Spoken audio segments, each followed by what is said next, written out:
ქართველი ხალხის ნება გახდეს ევროპული ოჯახის ნაწილი დიდი ხანია ცნობილია და ხელისუფლების ცვლილება ამ საკითხზე გავლენას არ ახდენს. საერთაშორისო საპარლამენტო კონფერენციაზე დავით უსუფაშვილმა ქვეყნის ევროინტეგრაციისკენ სწრაფოს კიდევ ერთხელ გაუსვა ხაზი. პარლამენტის თავმჯდომარე ამ მიმართულებით წინა ხელისუფლების მიღწევებსაც შეეხო და აღნიშნა, რომ ახალი ხელისუფლებისათვის ეს მიღწევები მთავარ დასაყრდენს წარმოადგენს. პარლამენტის თავმჯდომარემ რუსეთს საქართველოს ურთიერთობებზეც ისაუბრა და იმედი გამოთქვა, რომ ევროპა უფრო ქმედითი იქნება ქვეყნის მთავარი ღირებულებების დასაცავად და მცოცავი ოკუპაციის შესაჩერებლად.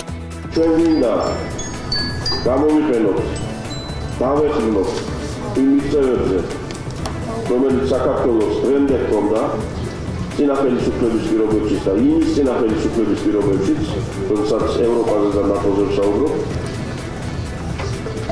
და მივიღოთ უკვე კონკრეტული შედეგები.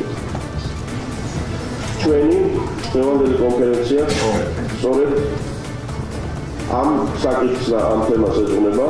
ჩვენ გვინდა, რომ ეს არჩევნები და საარჩევნო კამპანია და თავად არჩევნები იყოს ყველაზე უფრო მკაფიო დემონსტრირება ვილნიუსის სამიტის წინ იმისა, თუ რა შეიცვალა საქართველოში და რატომ უსახურებს ეს ქვეყანა ხარდაჭერას ჩვენი ევროპელი პარტნიორების მხრიდან.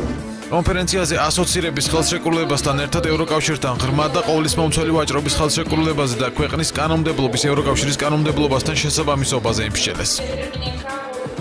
ლიტვა და ევროკავშირი მხარს უჭერს აღმოსავლეთ პარტნიორობის წევრი ქვეყნების სურვილს გახდნენ ევროკავშირის სრულფასოვანი ქვეყნები. ჩვენთვის ცნობილია, რომ ეს ქვეყნები ვილნიუსის სამიტიდან პროგრესელოდებიან. პარლამენტის როლი აღნიშნულ საკითხში მნიშვნელოვანია. როგორც ცნობილია, დაგეგმილია საპარლამენტო ფორუმი, რომელიც ასევე ვილნიუსში გაიმართება. საქართველოს მთავრობას მოთმინებას და წარმატებას უსურვებ ევროინტეგრაციის გზაზე. ასოცირების ხელშეკრულების ხელმოწერა სამოქალაქო საზოგადოების გაძლიერებისთვის ვფიქრობ მნიშვნელოვანი სტიმული იქნება. საერთაშორისო საპარლამენტო კონფერენციის მნიშვნელობაზე კომენტარები უკვე გააკეთეს უმრავლესობის და უმცირესობის წევრებმა. მათი განმარტებით კონფერენცია დაეხმარება ქართულ მხარეს მიიღოს გამოცდილება და ვილნიუსის სამიტზე მომზადებული წარსდგეს.